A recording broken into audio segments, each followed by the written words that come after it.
Bonjour, bonjour, bienvenue, nous comptons Wesot, welcome. Thank you for joining us for this book salon. So I'm always excited to organize book salons because for me, it's a great way to exchange around books, but also meet colleagues that I don't know, often in the audience, and invite scholars that sometime I know or sometime I don't know.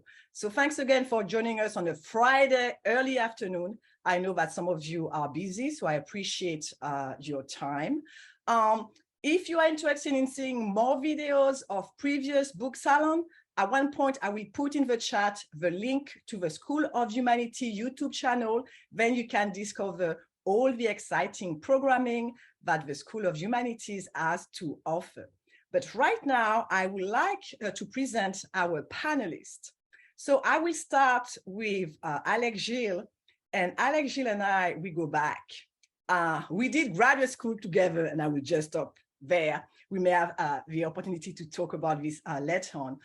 Alex is a senior lecturer and associate research faculty of digital humanities in the Department of Spanish and Portuguese at Yale University, where he teaches introductory and advanced courses in digital humanities. But what's really important, Aniel really like Alex is the guru of digital scholarship, digital humanities, and his research interests include Caribbean culture and history, digital humanities and technology, of course. Right now, he's currently the senior editor of Archipelagos Journal, editor of Internationalization of Digital Humanities Quarterly, co-organizer of the Caribbean Digital Annual Conference, and so on and so on. So there's so much I could say about Alex. I will put all this information in the chat for you in 1 second. So now I'm turning to Dr. Fernanda Negrete, that I have the pleasure of meeting when I was still in Kentucky, Lexington, and I always wanted to have more time with her discussing about research. So here we go. At the University of Buffalo, State University of New York, Dr. Negrete is assistant professor of French and executive director of the Center for the Study of Psychoanalysis and Culture. In a 2021 monograph, The Aesthetics Clinic, Dr. Negrete brings together contemporary women writers and artists well known for their formal experimentation. Louise Bourgeois, Sophie Caille, Ligia Clark, Margaret Duras, Ronnie Horn, and Clarice Lispector, to argue that the aesthetics experiences afforded by their work are underwritten by a tenacious and uniquely feminine ethics of desire. And this is why I wanted to invite Dr. Negrete, because I really like this idea of feminine ethics desire. And again, there's more to say about her work, and I will be posting information in the chat shortly. Last but not least, Dr. Bonner, Chris Bonner, that I met in Puerto Rico as a conference where the conference of 19th century studies, where I was complaining there was no music and dance while we were at Puerto Rico, and it was the last little cocktail soiree. But we did have a great conversation there. So when I met him again, Texas A&M, where I was invited to do a presentation, I was like, ooh, Chris, please join us today. So Chris' book project entitled Cold War Negritude investigates how Cold War ideological currents impacted the literary aesthetics of French Caribbean author. Chris focuses here on Haitian poet René Depestre and his 1955 debate with Aimé Césaire about national poetry, an idea theorized by French Communist Party poet Louis Aragon. And the debate for Dr. Bonner, the debate has long been a significant site of memory in the literary history of negritude. Departing from a consciousness that Césaire, that centers Césaire and Mrs. Depestre's point of view, Bonner offers a reading of a debate that foregrounds Depestre and that excavates the materialist aesthetics that he was trying to develop.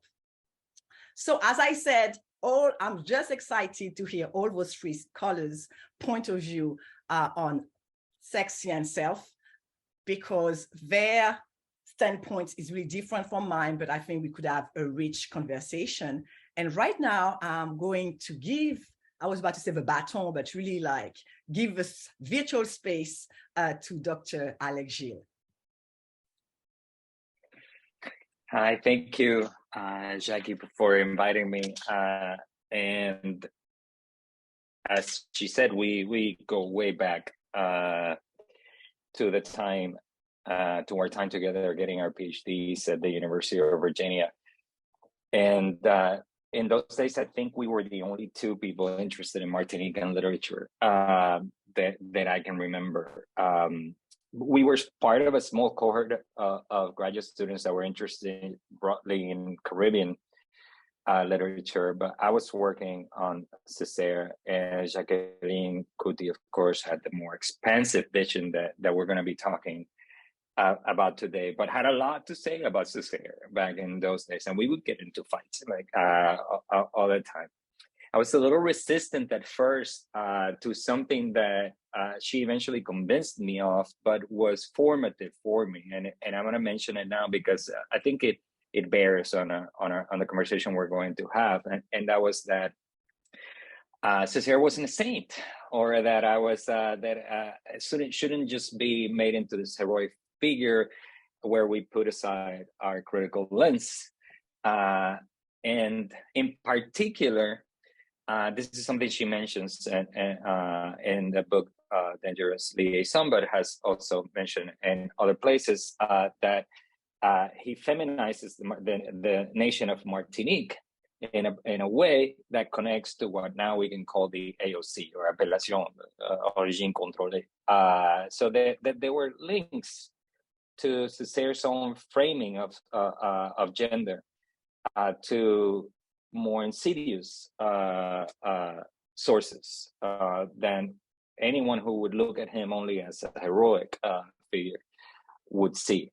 So now, thanks to her, over my scholarship on Césaire over the past 10 years has been able to achieve a certain critical distance that younger version of me did not have. And I imagine this will happen to many young scholars, that they will go through this process, which is like, oh, there's this towering figure that is saying a lot of things that I relate to. He is amazing. There's a reason why he seems to be the monument that stands in front of us, blocking the view to the sort of literature that Jacqueline exposes, and others in our generation are exposed, but Jacqueline does so with a particular elegance and breadth taking rigor. So thank you, Jackie, for that. Even though in both her books, it's funny because in both of her books she says like, I know Césaire is important, but I like I might say some things in passing, but I want to divert your attention this other way, and I think this is, my comments are going to be leading, since I am a Césaire scholar, not a scholar of Martinique literature. I am going to, besides being the digital humanities part, that's the part where she didn't mention that, like, one of my hats is as a Césaire scholar.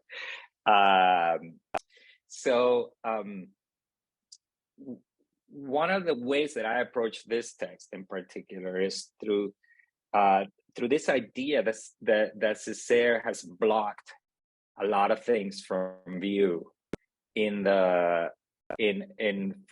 Francophone studies, which she mentions in her preface. In part, but not only as like inadvertently. I would say that when Césaire starts writing in the 1930s and the 1940s, especially in his writings in Tropique, he creates this illusion, and he's not alone. Suzanne is helping him, and others are helping him create this idea that they're just starting from scratch, that everything that happened before them can be completely dismissed as exoticist, as exoticizing Duduist literature, right? So they themselves say it in Tropique. They create this idea that everything that happens in the 19th century, that everything that happens before them it's just this wasteland. It's which like the same wasteland that we encounter in the opening lines of the Cahiers, right? As like this alienated space that is just completely detached from its own culture. So they contribute to this myth that then that reifies and materializes itself in the way that our discipline, or your discipline, has developed, which leaves like cuts out the work, right, for the next generation of scholars. Something that this book in particular, it opens a lot of door for future work, but also in a sense also traps us with some really difficult obstacles, particularly because of the moment, the present, in which we must do that work of making less obscure that which Césaire has obscured. And I would call that political and ethical demands that we feel as scholars, that become explicit in Jacqueline's book, to account for patriarchy, to account for sexism, for racism, for classism, capitalism, the environment, and all of these things. These pressures that we feel then sort of make it difficult for us to approach these texts on their own terms. And this is Jacqueline's solution to this is her tripartite methodology, which is one solution of the possible solutions right here, which is like, first, let us look at these texts that we have ignored, step one. Step two, let us right away not be blind to their faults. We will find, in Tardon's, we will find the repetition of tropes of the men who come to save victimized women. In La Cascade, we're not going to find the perfect feminism. This is like right away acknowledge that these things don't really align, perhaps with a sort of unspoken mainstream pressure that we feel for this thing. And then the third and final step is then let's try to recover them. What do they have to say about the self in relationship to all these things, to their historical moment at this particular thing? It is a worthy methodology. I think it is clever, astute, strategic, to be able to construct a scholarly voice that can do the recovery work without blinding ourselves to the political needs of the present, without succumbing to those things. And in that sense, I think Jacqueline aligns very well with one of my other good friends' strategies, Kayama Glover, whose latest book, The Regarded Self, also tries to maneuver using a different methodological toolkit, tries to maneuver around these pressures to recover texts that don't fit into, in her case, in Kayama's case, the idea that we have that in Caribbean literature, everything must be communal and everything must be done for the sake of the political community. By analyzing these texts in which the women's voice is unruly, in which the woman doesn't want, maybe one of her when she looks at Maryse Condé, is like Tituba doesn't, she always falls for the trap, right, of falling for the guy, right, and she doesn't really embody the text, the notion of the feminist woman. And yet, through these series of texts, we find that they do have something else to say, right? And something else to offer. And then this unruliness itself might not be a bad thing. So one of the things that I find in common with all the texts that all the authors that you look, like I said, they produce misfits, not in their characters necessarily, but the works of literature themselves are misfits and unruly in relationship to the categories in which we would wish they would fall. In sort of presentist categories in which we would wish we would have the perfect feminist text we would wish we would have the perfect, anti-colonial text, etc., but they never do. That does beg the question, and this is the question that I would like to talk to Jackie about. Same question I've had this conversation with so many in Caribbean studies, which is like, how do a true history of literature in the Caribbean seems to always to always have this misfits, like the true texture of a history of the Caribbean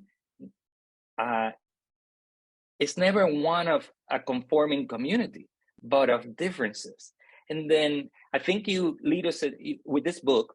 You create some first steps of how we might start creating a language that allows us to actually see all these differences as they evolve historically, and also how they, even during the same historical period, how authors never actually align to the same vision. While not reverting back, this is the big challenge, while not reverting back to this idea of the author as an individualistic, artistic genius who will always do something super unique that cannot speak, in a syncretic, in a synchronic way to their contemporaries, right? This is a challenge. So this is, but I have a conversation about this. How do we then not only as one scholar or two scholars, but as a field, start trying to develop this language that does not return us back to the era of like the canonical genius artists of the Caribbean? One. Two, the other thing that all of these texts have in common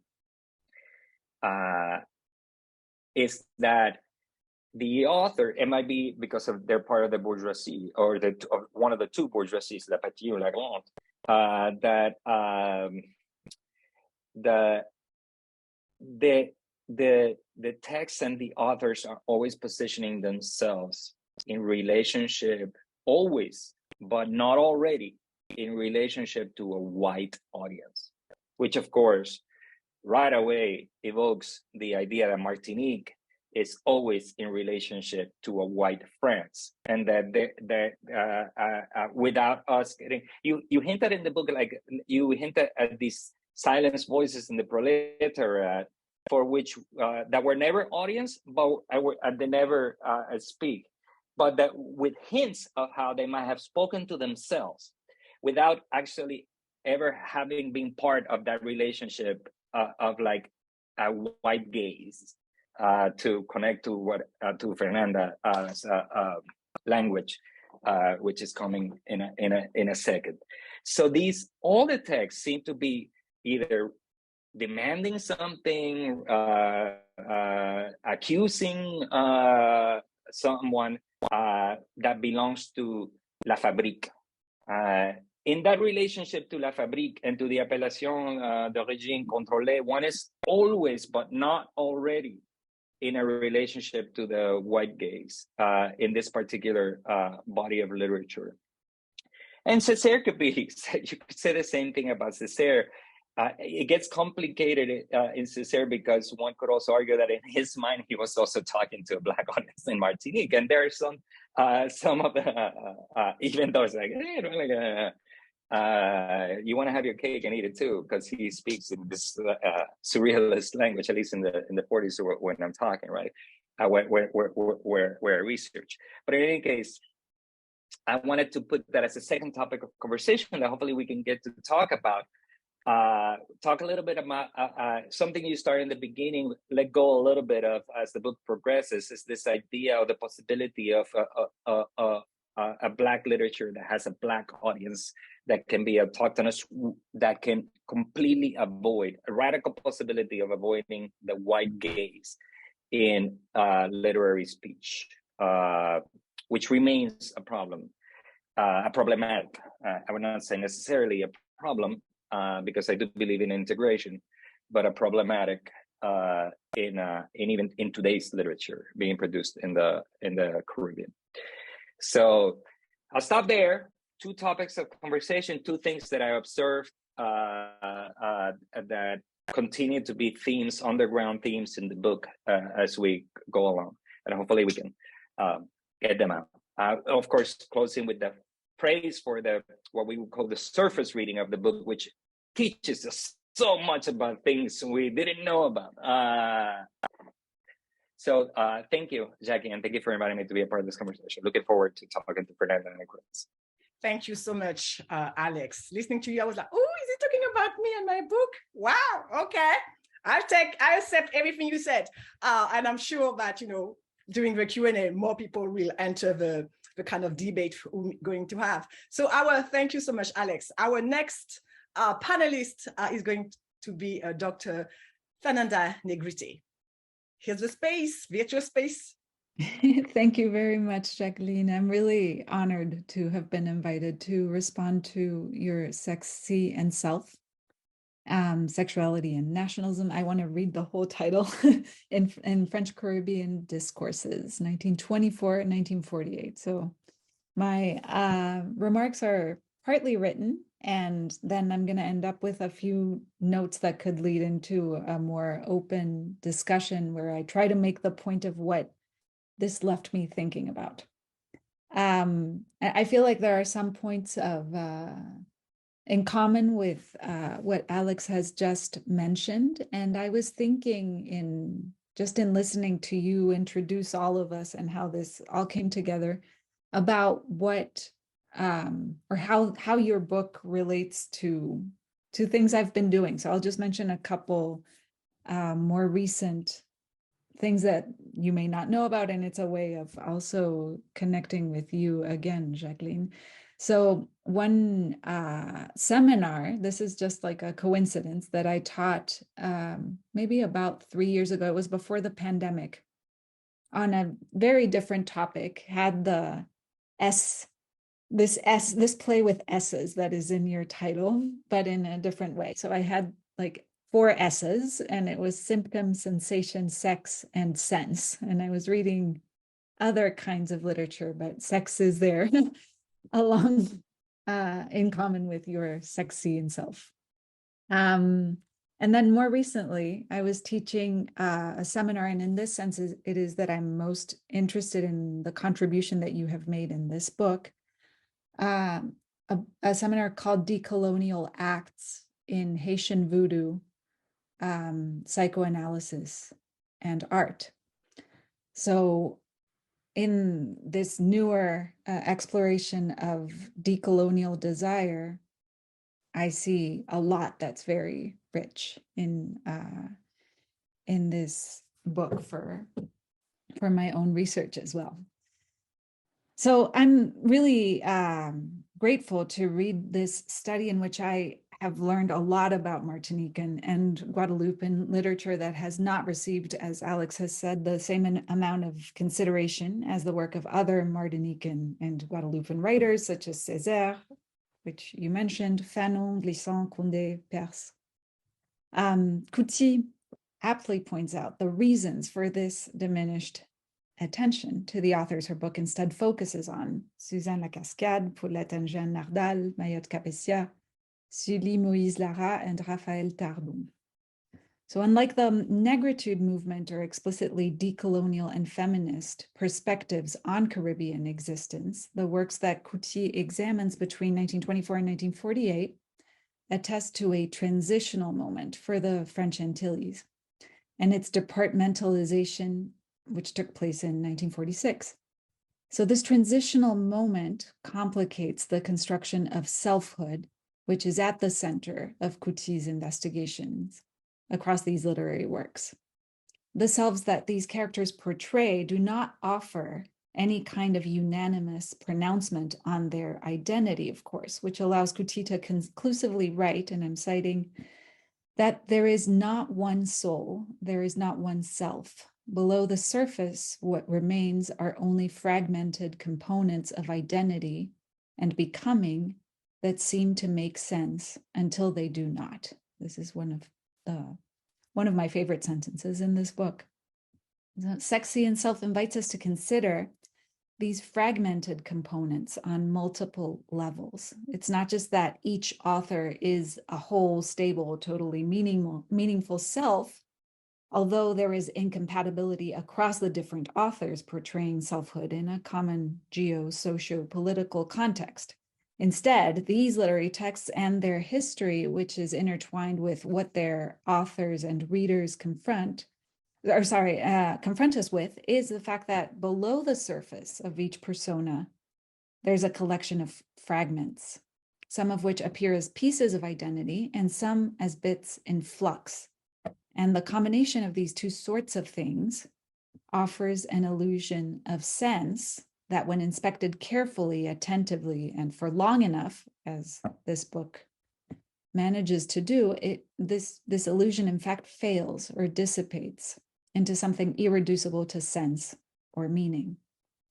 And I find this remark tremendously insightful, because one could think that the more explicitly experimental styles in Césaire, for example, as someone involved with the Surrealist movement or shaping Negritude, would be the best candidate to consider the ways in which texts confront us with the limits of sense. Yet in the apparently more traditional prose that Couti explores, she skillfully brings out the irreducible complexity of the subjectivities at stake in the characters and in the work of writing these stories. This complexity precludes the idealization of any identity, which is difficult when a reader is faced with intolerable actions, such as the ones that led Césaire to denounce the inhumanity of the so-called civilizing mission of European colonizers. The fragmented view of self that Couti arrives at is particularly pertinent to the problems these texts foreground, and that Couti has the force to examine, because there's a lot that is difficult to swallow, to put it some way, that is being represented there. These problems all concern the dehumanization of individuals belonging to subjugated groups, in this case within a colonial, racialized, and enslaving framework. As its title indicates, Couti's book specifically stresses sex. She closely and insistently considers the factors of sexuality and gender as elements in the construction of identities, as well as the problems of misogyny and masculine hegemony as crucial to the specific modes of dehumanization that appear in these narratives and speak of historical realities. The perspective of her study is a feminist one, and I believe the relevance of this perspective to examining these particular texts and the major issues that they present to be a matter of more than just choosing one angle or one theory among other equally pertinent possibilities. So why do I think that a feminist approach is unavoidable here? Couti rightly observes that even in decolonial and anti-colonial discourses, primarily concerned with denouncing the dehumanization of enslaved, subjugated, othered human beings, there is a tendency to overlook or to superficially address the position of women in the dynamics of power that prevailed in colonial settings and beyond them too, I would say. Through the trope and lament of the doudou that organizes the first part of the book, Couti convincingly demonstrates that the sexualization of the female self is key to constructing a Black or mulatto woman incapable of expressing a subjectivity beyond the limits of a dynamic with the white other that is supported by a colonial fantasy, in which she stands as a smiling, welcoming, pleasure-giving object whose own satisfaction from the white Frenchman consists in material wealth, which she laments when he leaves her behind. The texts of La Cascade and the Nardal sisters, for example, disturb the fantasy by showcasing Black women whose experiences, or mulatto women, so their experiences of their body are not in tune with those expected sexual objectification or modes of objectification. For instance, there are quote unquote cold women, or women whose passion expresses itself through angry words in defense of Blackness. This is in Claire Solange, as I learned. or whose pain and experience of abjection is voiced and has nothing to do with male attention. There are more complicated and interesting dimensions Couti highlights by keeping in mind that the articulation of the literary works, that the literary works have to be articulated to their authors. So this is like something that one could forget about when one is looking at avant-garde experimental writing, and here the complexity emerges in trying to see in the way that Couti shows us how, like, what the whole apparatus is, not just what's in the text, but also how it came to be, who is writing it, or what the process of, what the artifice of composition is as well.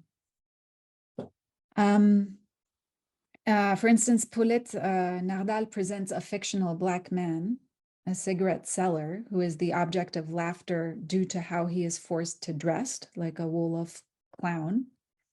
And there, Couti shows us how the man sees himself resisting oppression by making money on whites who want to laugh. Couti insightfully points out that this strategy of Nardal's confirms that, quote, as a woman, she could not always say exactly what she wanted. And I wanted to highlight that too, to think about the artifice of literature that Couti is bringing forth. So Couti is acutely aware of this space of what is inappropriate to say within a given social context that enforces through discourse its taboos and modes of censorship. And she shows multiple ways in which these messy and unspoken territories can be subverted by literature. Couti's analysis of various and not always compatible strategies with regard to the problem of racial and class oppression exposes the problem of the consequences that these strategies have in the cultural settings where they occur.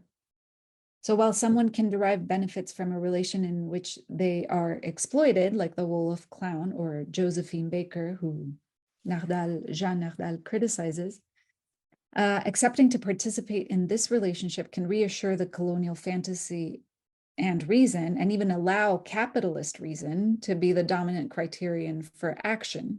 In these examples, the need to survive materially determines the performances. So this is just one example that which she has to deal with in her constellation of works that she's presenting. And in other authors, there's a completely different position and set of actions and behaviors in the face of the same oppression, one could say.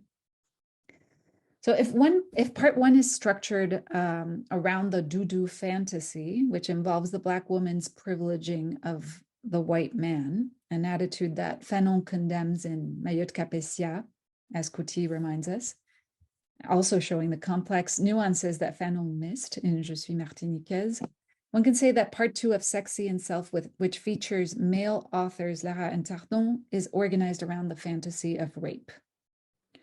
Couti shows how this fantasy moves across groups and races and becomes and class, becomes the fantasy of the white Creole and enslaved Black man, as well as the way in which, to an extent, this fantasy insists in male writers themselves and speaks, quite importantly, about the specific Caribbean reality of the cross-pollination in a colonial racialized system.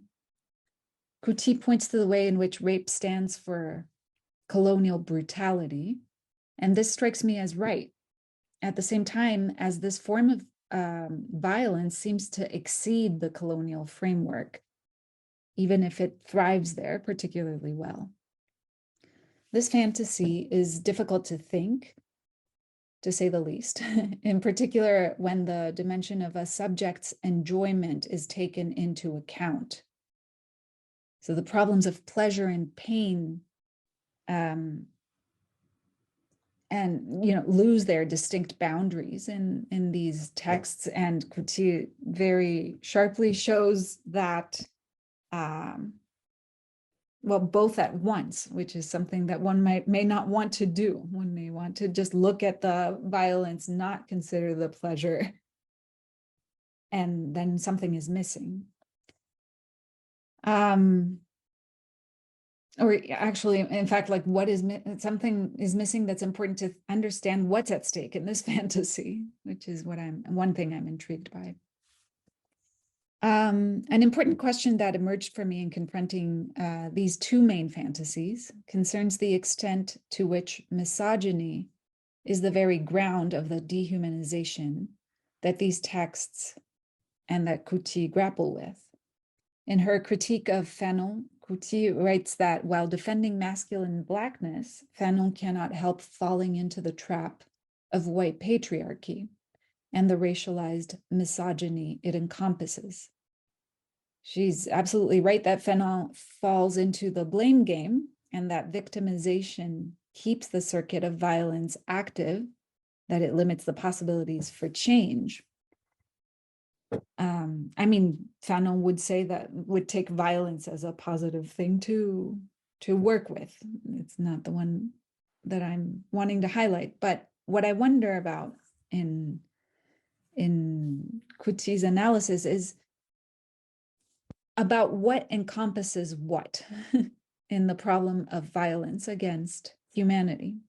Her reading of Tardon allows her to state that racism always implies misogyny.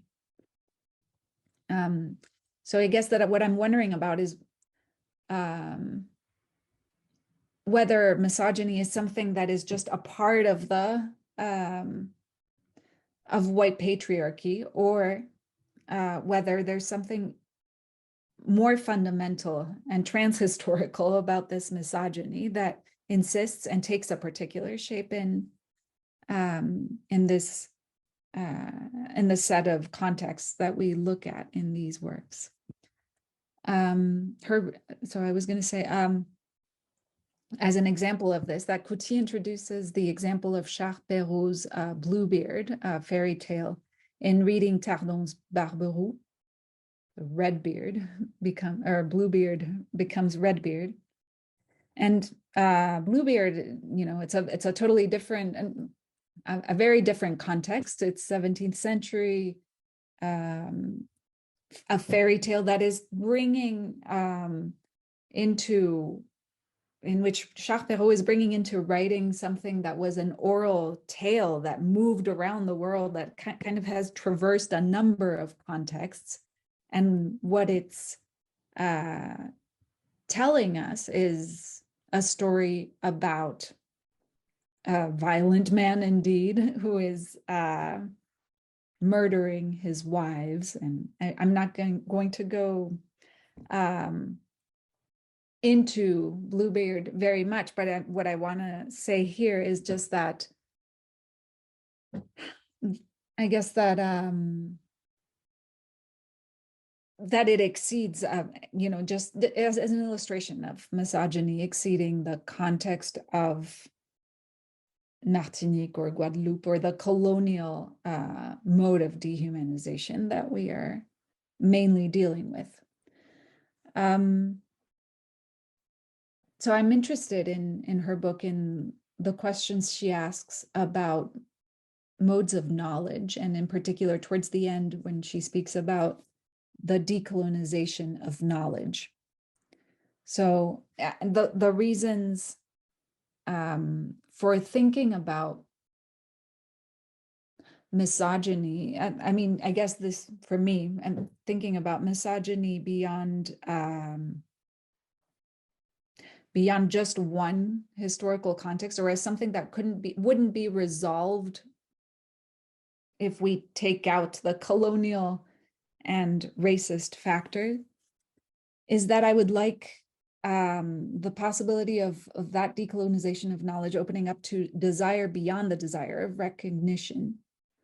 So earlier, Alex was talking about the white or the male gaze, and I'm looking for the possibility of seeing something like a desire that is not a desire of recognition, or seeing ways in which that can express itself.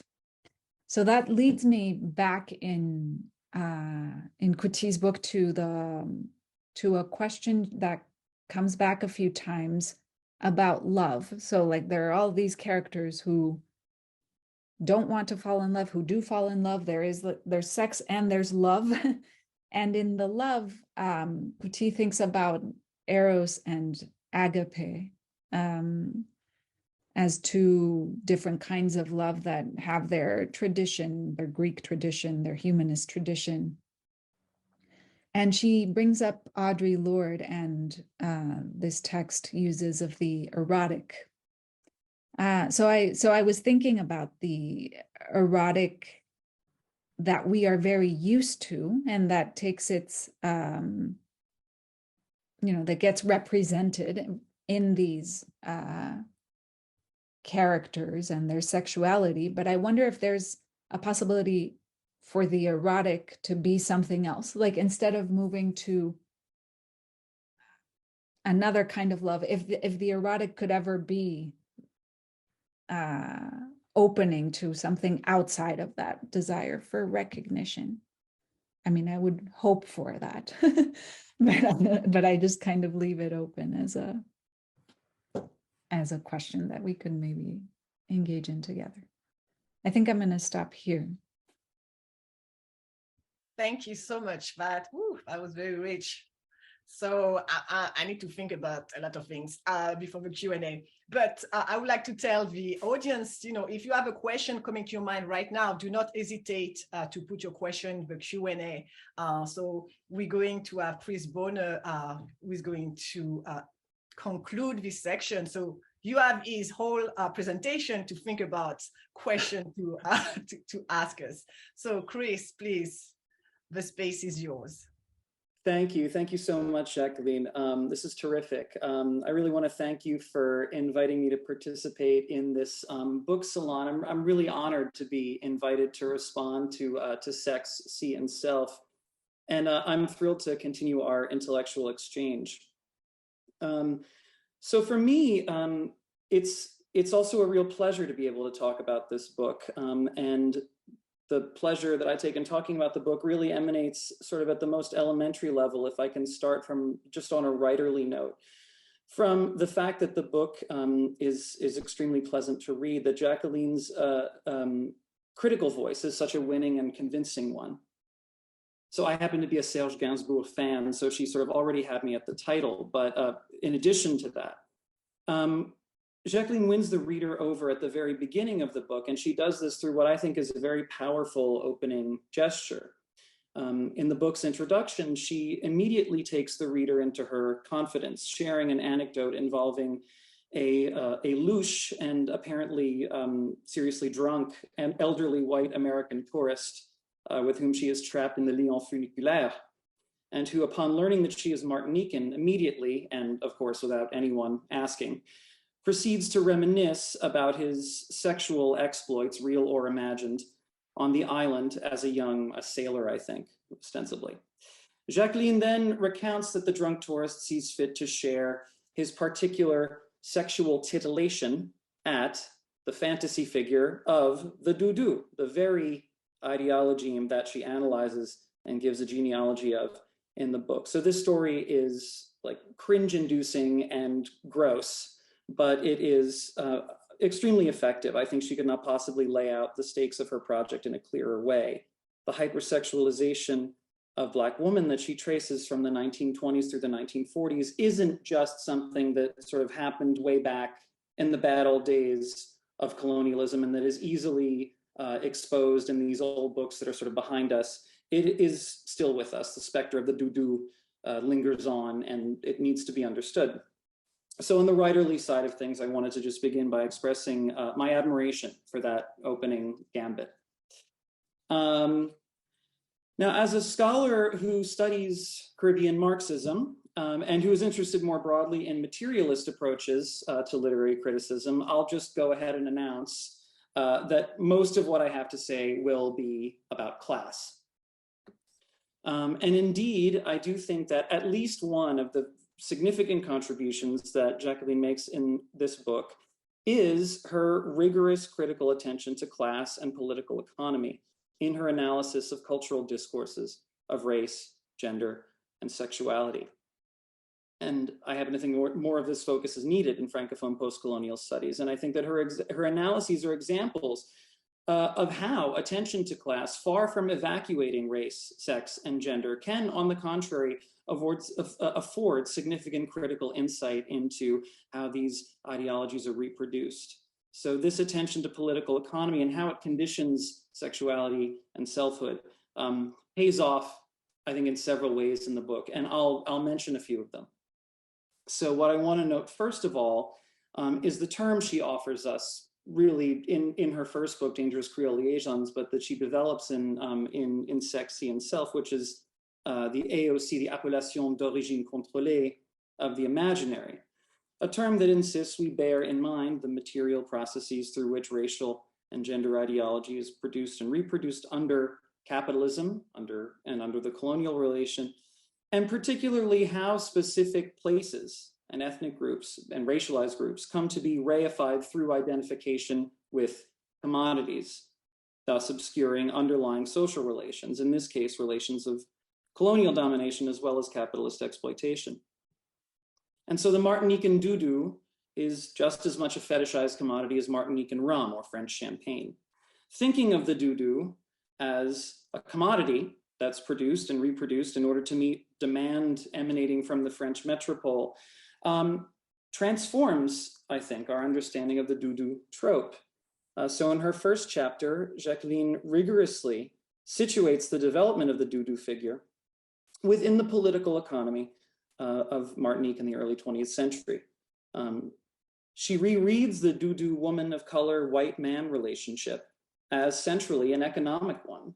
What the doudou laments in the famous or infamous song Adieu Foulard, Adieu Madras is not so much the lost white lover as such as the lost white lover's money and the material needs it allows her to meet. She demonstrates furthermore that the figure of the doudou, this imaginary sort of supine feminized figure, certainly not feminist, feminized figure, who likes French white men as much as they like her and thinks only of pleasing them. This figure develops and sort of enters the dictionary during a period of violent social upheaval in Martinique. The 1920s through the 1940s saw a militant labor movement in Martinique, a series of strikes, often violent and deadly strikes, and an expansion of the Martinican communist movement under the leadership of figures such as André Aliquer. And she argues really convincingly, I think, here that the ideological function of the doudou is sort of as a sweetening fantasy that obscures real social contradictions within Martinique as well as in the colonial relationship to the metropole. So this really pushes aside earlier critical accounts of the doudou that tended, in her words, to conflate literature and reality. She's not asking, you know, how terrible is this novel that recapitulates the doudou trope? She's not asking, what does the doudou say about Martinique? She's asking what we should ask about any commodity. She's asking, how is it produced? Who does the work to produce it? For whose benefit?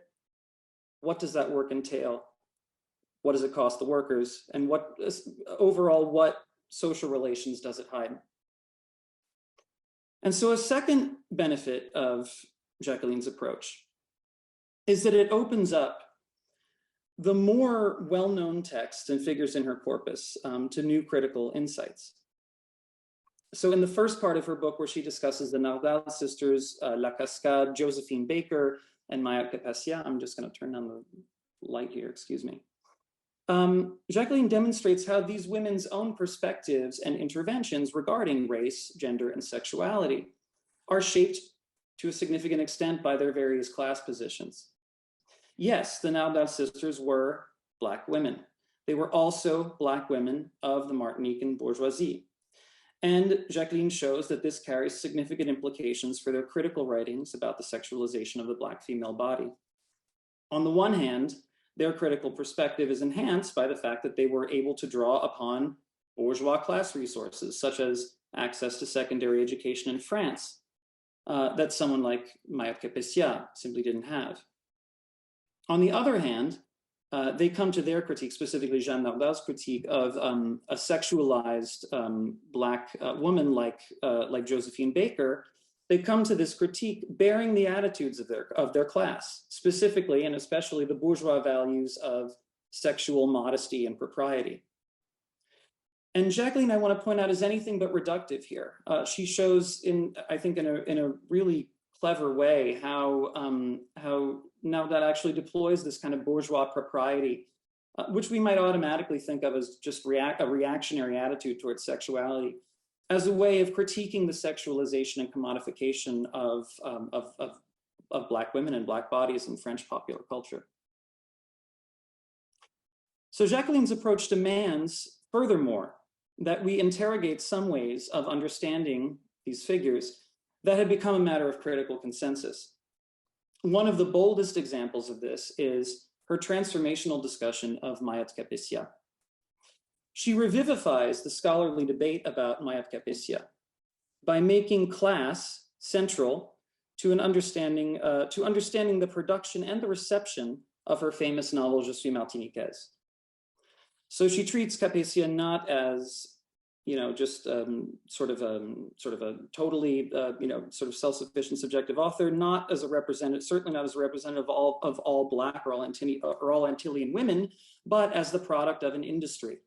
Her book and Capétia as a figure, and treats Capétia as an individual who must navigate and make tactical decisions in her own self-interest within a market. So there's a terrific subordinate clause in the book that I want to just note, and it follows a description of Josephine Baker's kind of performance and recapitulation of this kind of sex-addled fantasy of Black femininity. And that subordinate clause is, everyone has to eat. And that deceptively simple insight, or it's really an admonition, really encapsulates what I think is one of the great contributions that this book makes. Jacqueline makes this awareness central to her rereading of Black women who have been maligned, for reinscribing various racist, misogynist, patriarchal tropes. She suggests that if figures like Capétia are indeed complicit with white supremacist ideology, patriarchal ideology, this is true insofar as they are workers in a racialized capitalist system getting by as they're able to by selling the commodity that they have. She writes, and I love this sentence, the sexualized AOC of the imaginary, when properly commodified and marketed, generated profit. Sex sells. So this critical perspective that sort of avoids kind of moralizing and instead situates sort of individual authors and individual cases within the overall context of economic and social and economic relations is, for me, very exciting and completely urgent and necessary. And so I'll make one final note about class here, and that has to do with Jacqueline's expansive treatment of Martinican and Antillean literary history. So in short, Jacqueline refuses to simply play the old hits. She sidelines figures like Fanon, Césaire, and Bisson, and in what she calls a work of recuperation, she focuses instead on either maligned figures like Capétia or forgotten figures like Sully Lara and Raphaël Tardon. So in taking seriously these texts that are not among the greats, she provides a refreshing counterpoint to what she rightly identifies, I think, as an anti-popular, elitist strain in the criticism of French Caribbean literature, I think both in primary and secondary sources. Now, the only other critic that I can think of who confronts this kind of elitism, this sort of highbrow bias, if you like, explicitly, is Chris Bongi. And this is 15 years ago now in Friends and Enemies, where he shows the sort of general contempt in post-colonial studies for the middle brow, for any cultural product that appears sort of too vulgar or mundane. And the example that Bongi gives is Jamaica Kincaid quoted as saying that she would throw up if she were put in a room with Roseanne. This was pre-MAGA Roseanne, so Kincaid was making a different point, but he was making a point about class. Or she was making a point about class. So Jacqueline, like Bongi, calls out this class bias, and notably, and so very excitingly, in Fanon's scathing critique of Capétia in Peau Noire Masque Blanc. And she sort of shows that the field very strongly privileges difficult, rarefied works of high modernism. I'm interested myself in interrogating this anti-popular sort of modernist bias, or associated with modernism, among writers and scholars. It's something that I've thought about in the context of René Depestre's communist poetry of the 1950s, which is universally either reviled or just ignored completely as just sort of being too on the nose, not sort of highbrow enough. So this brings me to a question that I have for Jacqueline that I'd love to hear her talk more about. I'm very curious to hear her say more about this anti-popular strain, or whatever you'd like to call it, in French Caribbean literature and criticism of French Caribbean literature, and how you've grappled with it as a critic in both primary and secondary sources, and then sort of to what extent you see your intervention here, recuperating these works as providing a counterpoint to that elitist, specifically privileging high modernist kind of strain. And I'll conclude by saying overall that what I think Jacqueline's approach in Sex, Sea, and Self does is to greatly nuance what she calls reductive discourses of all kinds and from all different directions regarding French Caribbean literature, and she highlights particularly its complexities and its internal contestations. Her approach allows her to insist on the gap that gets foreclosed between, something that she points out in her chapter on Mayat Capecia, a difference that gets foreclosed between the dust jacket and the back cover of the first edition of Je suis Martiniquaise.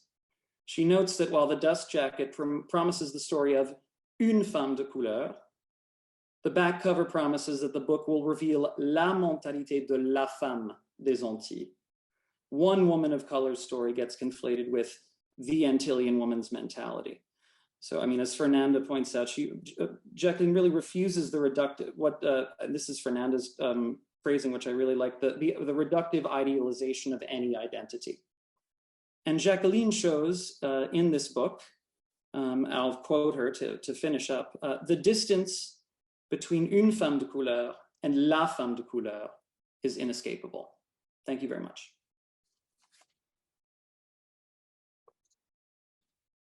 Wow. Well, thank you so much. And I really thank the three of you for shedding lights on that work from different standpoints. I've been taking notes like crazy. So I hope the people in the audience will start asking questions using the Q&A button. I hope it's working, but it should be working so that you could ask us questions.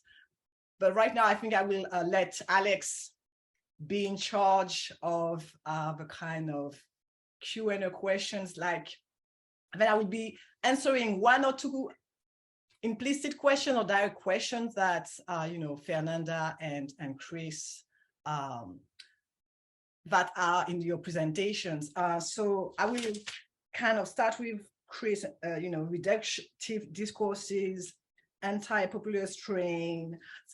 For that, again, I will go back to a kind of personal recollection. So when I had to do le bac de français, so to take my French baccalaureate, literally, the only text I didn't want to have and I got was le cahier.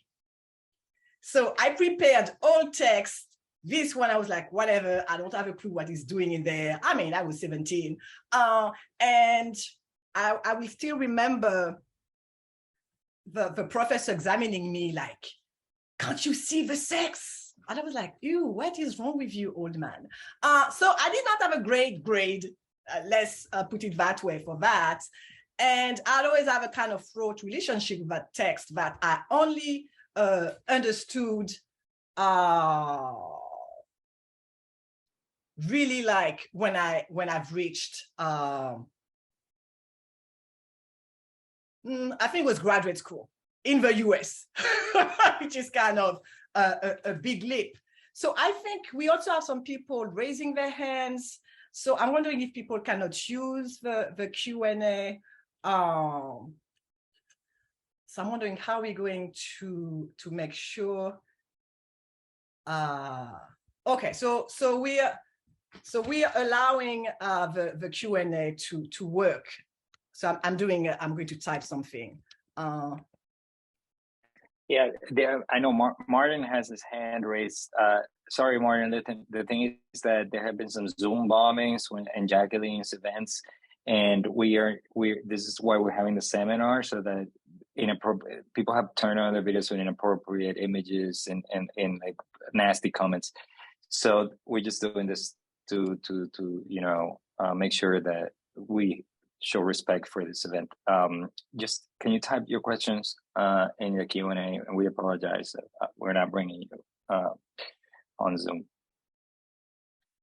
And if the Q&A is not working, hopefully someone will let me know.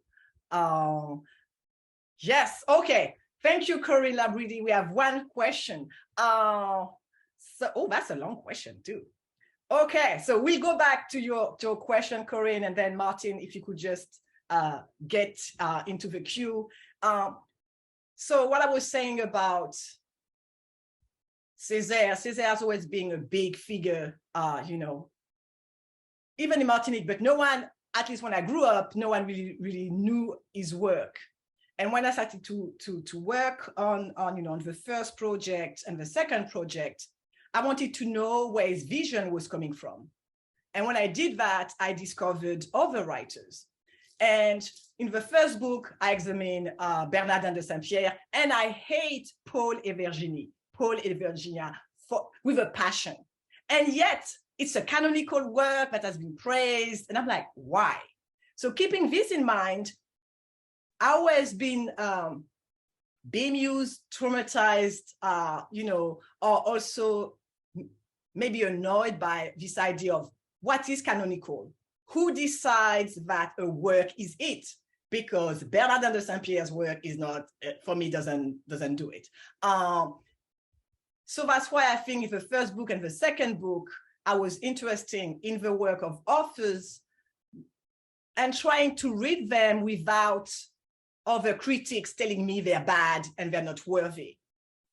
And then getting rid of other lenses, I discovered, for instance, that Claire Solange is a fabulous text, but Marie Scondé, in a first article in the 70s, really killed that text, but then she comes back later on in Parole de Femme and has a vision a bit more positive. But if you think about Claire Solange, there's a sentence where she said, "I was born in the sea." I was like, that's a beautiful sentence. Like, she's born in the sea. And I think it's the first text talking about not only transatlantic, but transoceanic relationship. So the question is, for me, trying to go away from the usual canonical criticism of Caribbean work to try to let the work talk to me. So that's my first answer to Chris. Then Fernanda, I like the idea where you were talking about trying to go beyond, and this is what I'm trying to do. I'm not sure this is happening. I often have a lot of conversation with some of my friends about this idea of how do you go beyond recognition? There's such a strong feeling in the French Caribbean still to be recognized. So what do we do with that? People, even when they are pushing down statues, it's still this feeling of we want to be recognized. So I don't know if I've got an answer for that one, but I really believe that this idea to go beyond desire, because even in the text, the sexuality is always to make a case of I exist. So I think we may have to talk to each other about this, because I do not have a clear answer. In the 20s and the 30s, you still have this problem. And I was teaching a seminar on Shakespeare in the Caribbean, and I was doing the text of Nunez about Prospero's daughter, and it's the same, it's a kind of same vision of desire, which is always used to propel some type of self-recognition. So I don't know how we could really, how we could go out of that, but I think it's nice to even think about going beyond as scholars, but also writers. But it means that there's something which hasn't been solved. There's, there's a hurt. There's something inside particular groups that makes them keep on trying to be recognized. Indeed, yeah. And I think that you also show how, you show male figures that are seeking that recognition and the anxiety of maintaining that recognition. And when you're exploring the rape fantasies, you're pointing exactly to that. You need to keep the other in a certain place in order to keep your own place, and we're stuck in that circuit. So yeah, that's not to give the answer to the question, but instead to show that it happens also for, the one in power, the one supposedly in power is just suffering from those. Thank you so much. So I think I will try to answer the first question from Corinne Labridi. First, I want to thank the panelists for showing these diverse and insightful ways to appreciate, okay, I want to pretend I'm still young, but I need the glasses. I also want to thank Jacqueline Couti for always inspiring prose and capacity to coin sharp concepts in a seemingly effortless manner. That was painful. Let's be clear. It was not easy. My question is a bit tangential. How do you feel about your work as a Franco-Caribbean scholar, living, teaching, and writing in the United States while watching debates about universalism and communitarism unfold in metropolitan France, which is a place that would very much benefit from reading books like Sex, and Self, maybe introduction. Well, Corinne, okay, so you're asking a very difficult question from the get-go.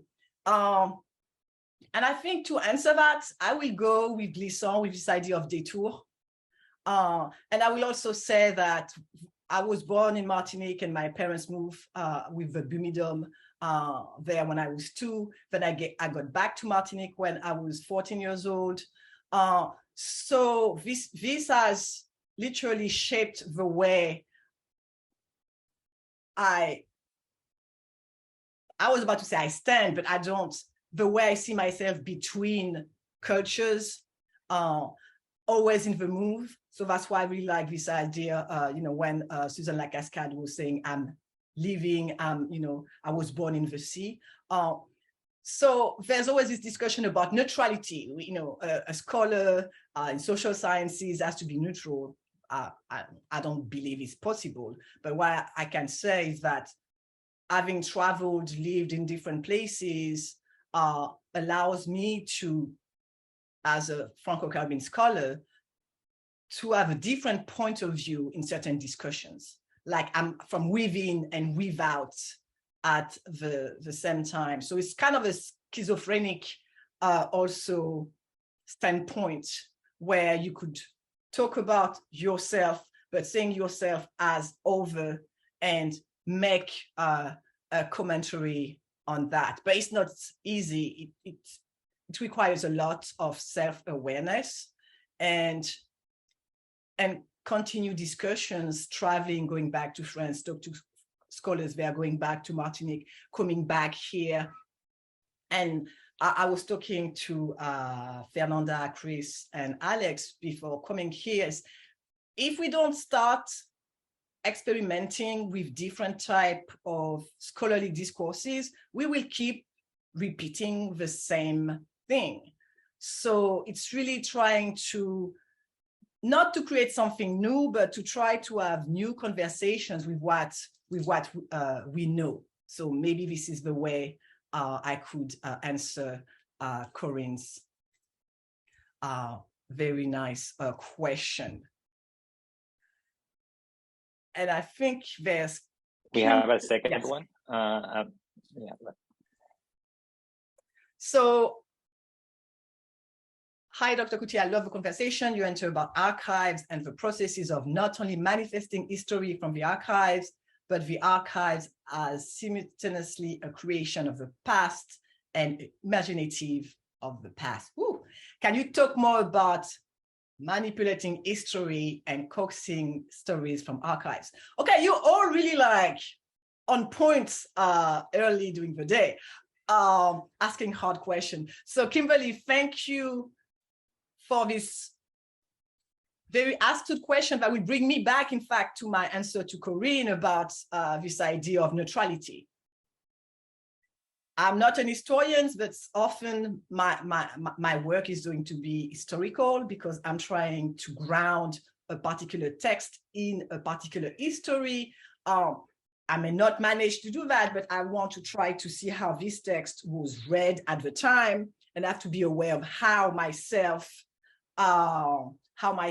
I can read the text with as little biases as possible, but there will still be some, I believe. So this is what I mean by manipulating histories. Me, personally, I don't believe in heroes. I don't believe in sheroes. I've never did. I could say it's because I'm getting older and cynical. It's just, I'm human. I'm not perfect. I don't see why someone else would be perfect. That's just my selfishness here. So at least when you think about a Caribbean context, you could see with diverse type of, I mean, Glisson, I've talked about, how to rewrite the past with créolité, how to revisit the past with a present vision. And I'm like, well, that's kind of presentism. That's not really historical. And he has defined a whole concept about it, which is the vision prophétique du passé, the prophetic vision of the past, which is really like a presentist vision of the past. So all, descendants of slave or enslaved Africans would become maroons and they were all killed the white person and yeah, we were heroes. Life is messy. Like it's not that easier. So I can see how literature has helped to preserve our Caribbean literature, but I can see also how sometimes literature from the Caribbean has erased women intervention. When we have this masculine maroon, we forget about female rebels like Lumina, Sophie, Dite Surprise. So that's what I mean by manipulative histories. So you have to find those histories, you have to find those events. So Lumina Sophie, for instance, you will find her in procedures, trial procedures. You will hear a voice at one point saying, no, I didn't do that. And then you have to read a voice through other voices. So it's a lot of work where you have to put your ego out of the equation. And you really have to try to see what the text is saying.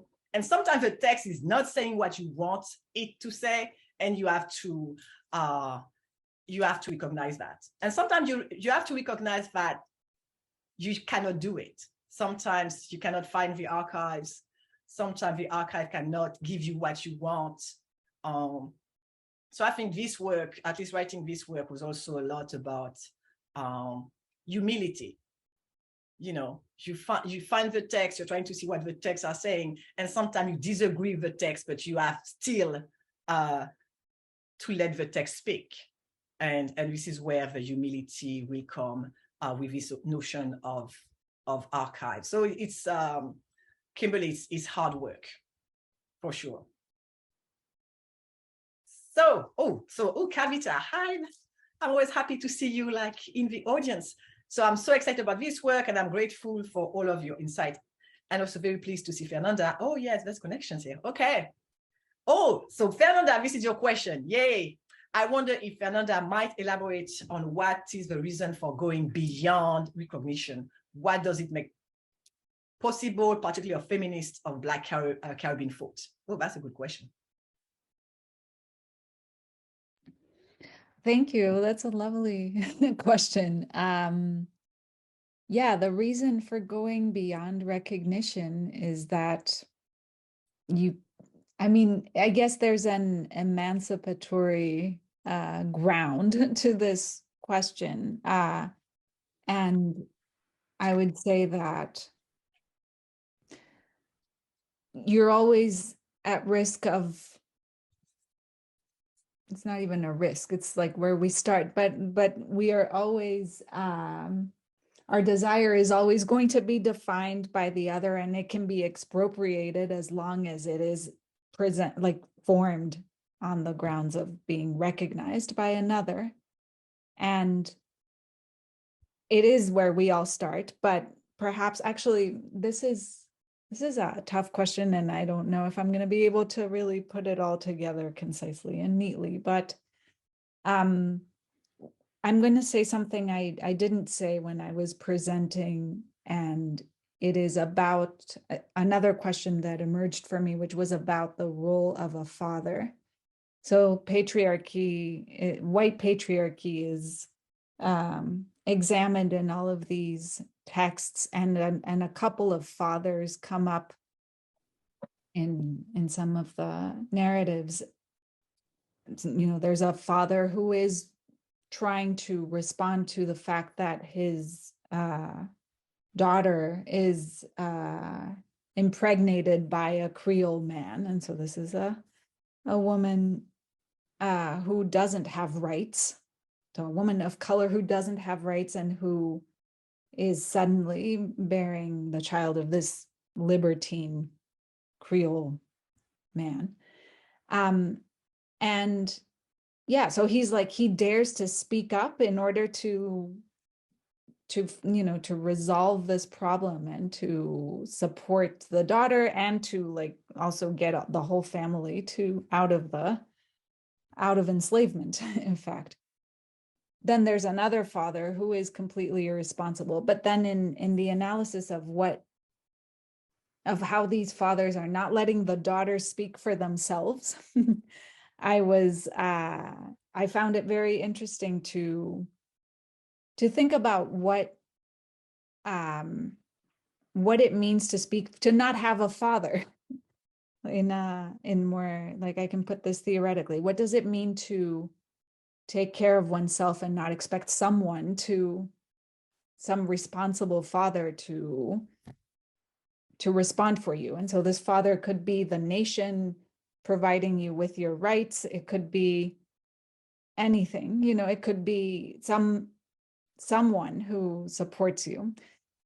So if you only have that your whole life, you're never going to present your whatever it is you have to bring in your own terms. So that would be the reason to try to go beyond recognition. Like, it seems to be necessary to find a way beyond that in order to introduce something into the world that makes a difference. And so for feminist or Black Caribbean thought, I would say that it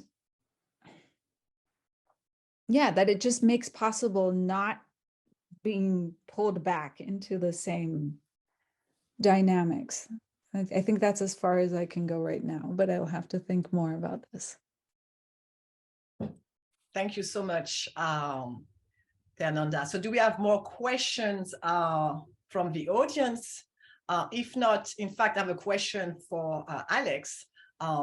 Alex, at the beginning of the talk, I like the fact that you talk about the young Alex, or the younger Alex, and the more mature Alex, and how in our discussions, you started to see Aimé Césaire and his magistral or monumental body of work in a different ways. So if we have graduate students in the audience, or for people who are starting the work, what can you say about methodology and the young scholar and the more mature scholar when tackling text and books? I will answer you because you are the boss in this conversation. But we came to actually talk about the boss. So that puts me in a paradoxical situation, because we came here to celebrate your work. So I will answer, and do not be surprised if I turn it right back at us paying attention at the magisterial work that we have in front of us today. But for the young people in the audience, obviously the stakes are high for us to figure out a way to be able to trace the production of the self linked to the production of material realities, through which these appellations, through these AOCs of the imaginary are produced and reproduced through us in a cycle, where we produce them, they produce us. In the broadest possible way to understand not only Martinican literature, but all post-colonial literatures. I'm particularly focused on Caribbean, the history of Caribbean literature and culture, because we must never shy away from looking at other sorts of cultural artifacts that are also produce the self and are produced by the self in return.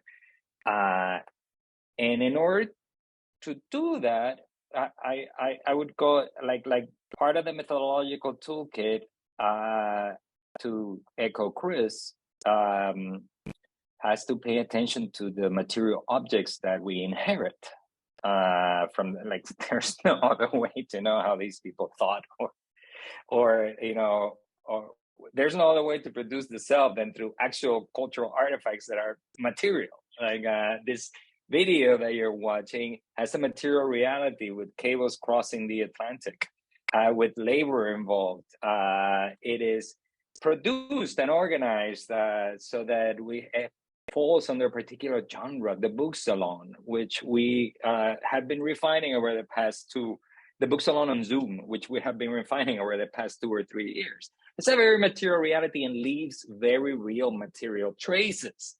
And these traces are what allows us to look at the 19th century and the 20th century. Methodologically, I would encourage young people, this is the part where I should clarify, I am a professor of method. I was not hired at Yale University to teach Caribbean anything.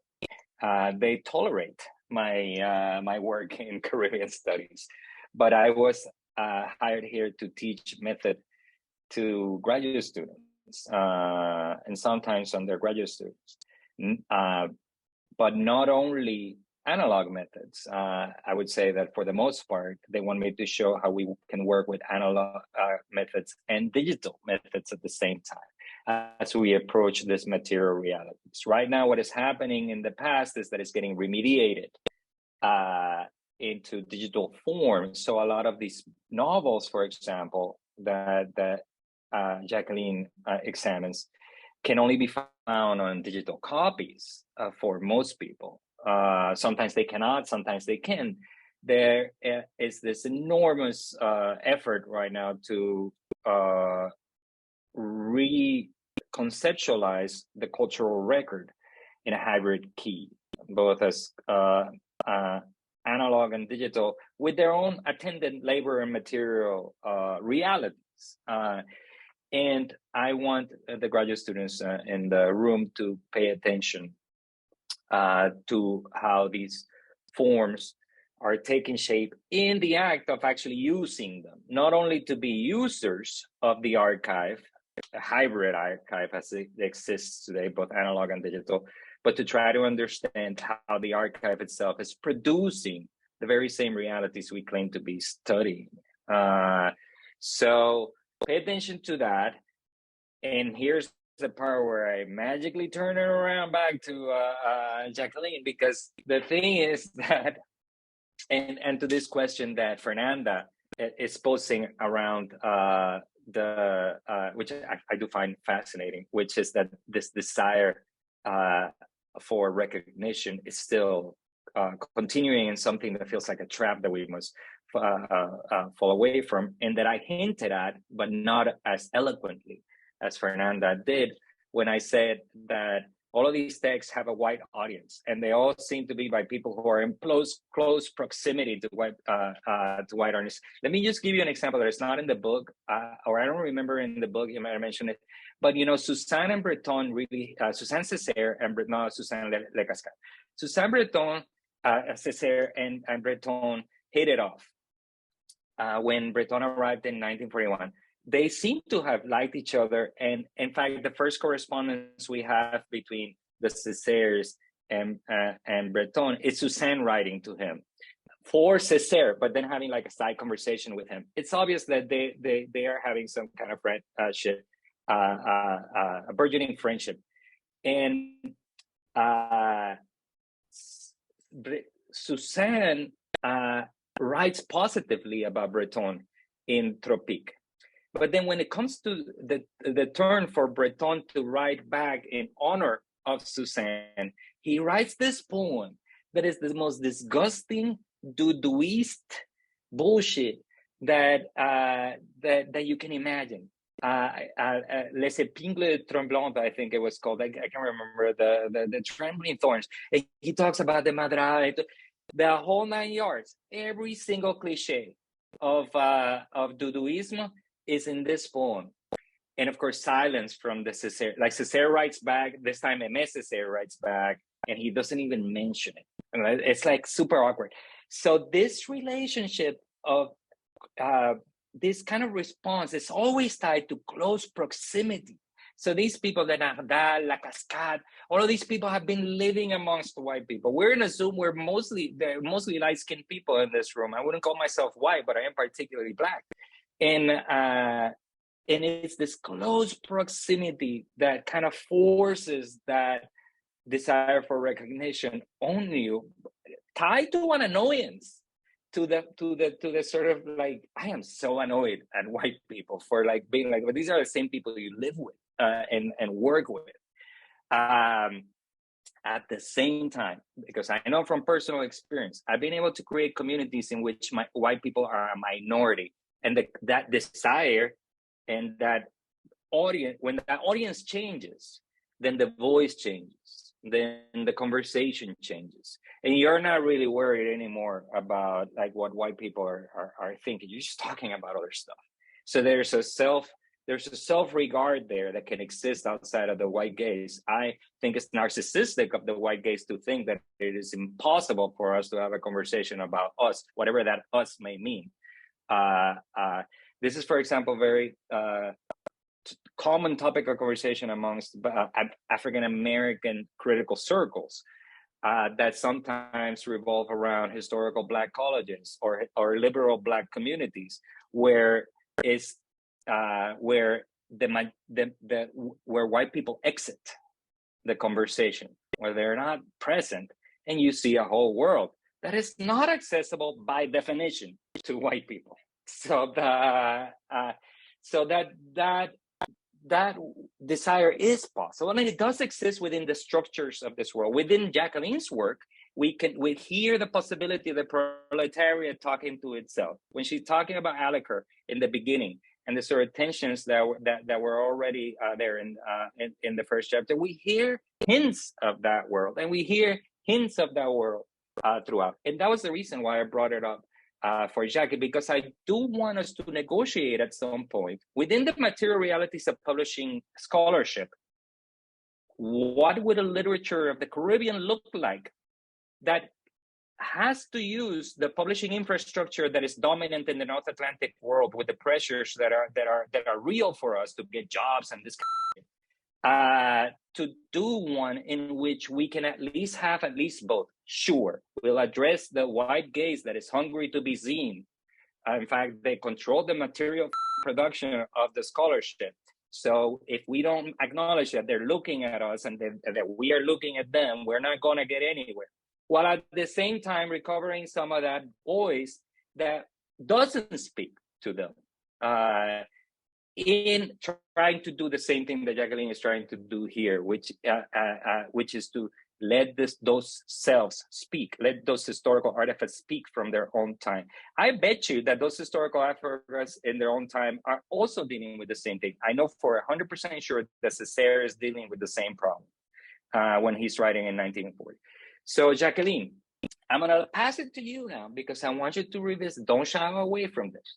What does it mean for your work to exist in this tension between both a desire for recognition, but a knowledge that we have that there is a world outside of that desire for recognition that we inhabit when we are not talking and we are not being seen by the white gaze? Wow, okay, so for sure we're going to conclude after this difficult question. To answer that, I will go back, in fact, to reading the reviews, the first set of reviews of the book. And remember, I forwarded one to you, so one was okay and one was totally negative and like, kill that work, it's not worth it. This is how the idea of recollection, recognition like died for me quickly. And I remember telling myself, what do I want to do with this work? Is it about ego or is it about something I have to say? And what do I have to say? And again, though I don't talk about Césaire is also a part of this discussion, giving a voice to the ones who don't have a voice, not for recognition, but simply to remind people and remind myself they were there. So is it a dialogue or is it a monologue or is it just a beginning of a conversation to see who is out there? To also answer your question, Alex, I will go back to Chris' commentary about Marxism. I didn't see, when I started graduate school, I didn't know I would talk about capitalism so much. I didn't know, even my classes, I don't know, I would tell the students, okay, who is going to profit for that? Who is the money for? This was just imposed literally into my writing, into the way I was thinking. And for the second book, again, when I was looking at, okay, representation of a doudou, and then seeing what Ali Kerr and other people at the time were doing, and I'm like, how could you erase those people? Like, they died for their ideas. How could we just, and they were more virulent than Aimé Césaire. You had people who were shot by the gendarme, by the police, because they wanted a better life, increase of salaries. So I don't think in the capitalistic world we're living in, we can totally do away, with recognition. We have to find ways to recognize we're here. Like, I see you, I see myself. We have to start with that and then start to build communities. So that's why I like this idea of book salon, where we could try to think about the next step, whatever the next step is going to be. The next step could be writing more books, writing more articles, or create digital platform of some sorts where we will discuss, not defend our own reality. But again, think about the drama about Ariel and the Black Mermaid right now. This thing is so beyond a lot of things I cannot say because, it's public, but it's like, for people from us coming from places where you have Yemaja, where you have Maman de l'eau, when you have La Sirène, we're like, of course you can be Black, what is wrong with you? And again, even if you're thinking about, the mermaids, the sirens in Greek time, they were ugly, okay? They were there with big teeth eating men.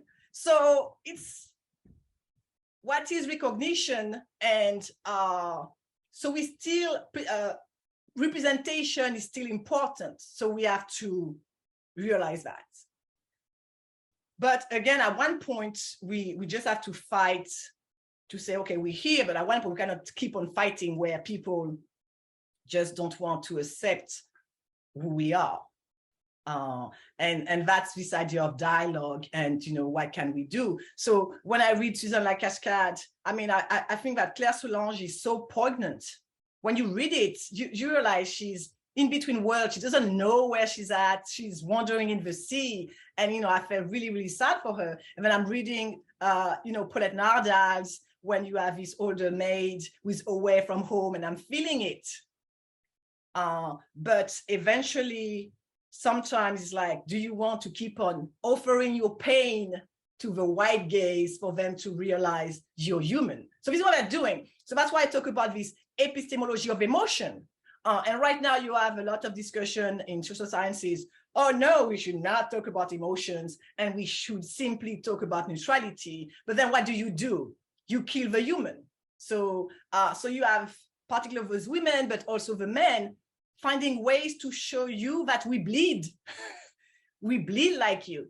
But eventually, for me, it becomes, you know, an exercise in just voyeurism. You know, you try to present yourself as a human so that you're accepted, but eventually we may need to move beyond that. But I don't know what the beyond will be. And I remember at Rice having, you know, discussion with students talking about Sylvia Wynter's idea of the human and the post-human, and, you know, where do we go from there? So it's not that I have an answer. That's why my next book is going to be on dance, okay? It's going to be on dance. It's going to be hopefully about embodied experiences, about how we feel, so that it's not how we deal with the other one, with the gaze, but there's always a problem of representation. So recognition in a world where capitalism makes you a product is almost, you know, you cannot avoid it, because then you have a value. If you don't have a value, you're nothing in that world. So do we create a new world or we don't? Do we have writers who are thinking about that? Or do we have writers still grappling with the middle passage and with this idea of we here and we exist, and we want you to just recognize that? So I don't know if I, you know, if I really answer your question, Alex, and in fact, yours, Fernanda, but that's why those texts are important for us to realize how, for a long time, even before Césaire, this idea of the self, who we are, is nothing new. And we're still now debating about who we are. So is it a debate that we keep on going to do? Or are we trying to become more inclusive? Again, I don't really have an answer for that. I just wrote a book about the 20s and the 30s. But, you know, these could be questions or ideas that people in the audience eventually could think about at a later stage. So my point would be I have no answers, Alex, but in fact, this is always at the back of my mind. Could we go beyond this idea of always defending ourselves without attacking, just existing? The good news is that we can think about these things with friends. So I don't have the answers either, but we keep asking similar questions and we're here for each other. So that is already kind of part of the answer. And in that spirit, I want to ask my co-panelists to close today, because I think we're on time, right? You said this was the right one, by expressing our thanks and gratitude to you for giving us this work so that we can all continue ours. So thank you, Jacqueline. And we look forward to your work on dance, by the way. This is yes, amazing. I know Mackenzie Ward, who writes on trans issues, is writing a book on techno, and I think he called it the other day, well, we may not change capitalism in our generation, but at least we can dance to the tune of the end of the world.